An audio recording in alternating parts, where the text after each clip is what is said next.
नमस्कार। मैं बहुत अच्छा एक मैया जी का पचरा लेकर आई हूँ। अच्छा लगे तो लाइक करें, शेयर करें, कमेंट करें, अपना प्यार बनाएं। कहवा के पनिया मैया ली पाऊ मंदिरवा हो, कहाँ के पनिया ना मैया मोरी करैया सननवा हो, कहाँ के पनियाना कहवा के पनिया मैया ली पाऊ मंदिरवा हो, कहाँ के पनियाना मैया मोरी करैया सननवा हो, कहाँ के पनियाना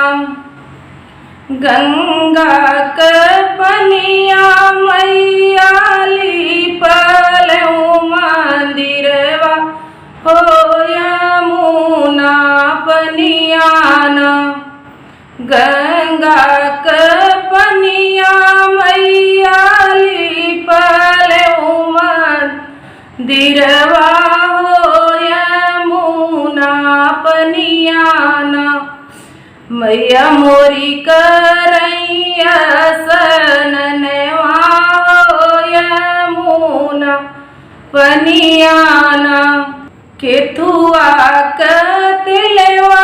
मैया सिर पर लगावई हो, केथुआ कहीना केथुआ कतिलवा मैया सिर पर लगावई हो, केथुआ कहीना मैया मोरी जा रही लंबी के सिया हो, केथुआ कहीना नरियर कतिलवा मैया सिर पर लगावन हो, कि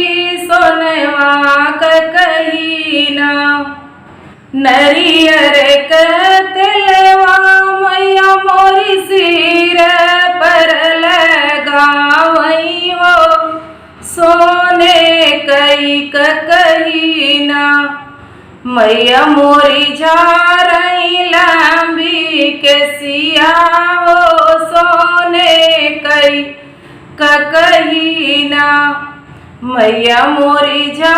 रही लंबी के सिया हो, सोने कई कहीना कहाँ कैसे नूरा मैया मंगिया में पहिरई हो, कहाँ कई टिकुलीना कहवा कैसे नूरा मैया मंगिया में पहिरई हो, कहाँ कई टिकुलीना मैया मोरी माथवा सजावई हो, कहाँ कई टिकुलीना मैया मोरी माथवा सजावई हो, कहाँ कई टिकुलीना विंध्याचल से नूरा मैया मंगिया में पहिरई हो, मैयर के टिकुलीना विंध्याचल से नूरा मैया मंगिया में पहिरई हो, मैयर के टिकुलीना मैया मोरी मातवा सजावई हो, मैयर का टिकुलीना केथुआ क फूलवा मैया सना लगावई हो, केथुआ फूलवाना केथुआ क फूलवा मैया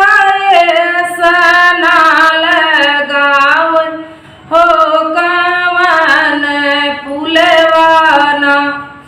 मैया मोरी धरई सिरहाने ओ कवन फूलवाना लाल रंग फूलवा मैया सना लगावई हो अड़हुल के फूलवाना लाल रंग फूलवा मैया सना लगावई हो अड़हुल के फूलवाना मैया मोरी धरई सिरहनवा हो अड़हुल के फूलवाना। अच्छा लगा हो तो लाइक शेयर कमेंट करें, अपना प्यार बनाएं। मिलते हैं अगले वीडियो में, तब तक के लिए धन्यवाद।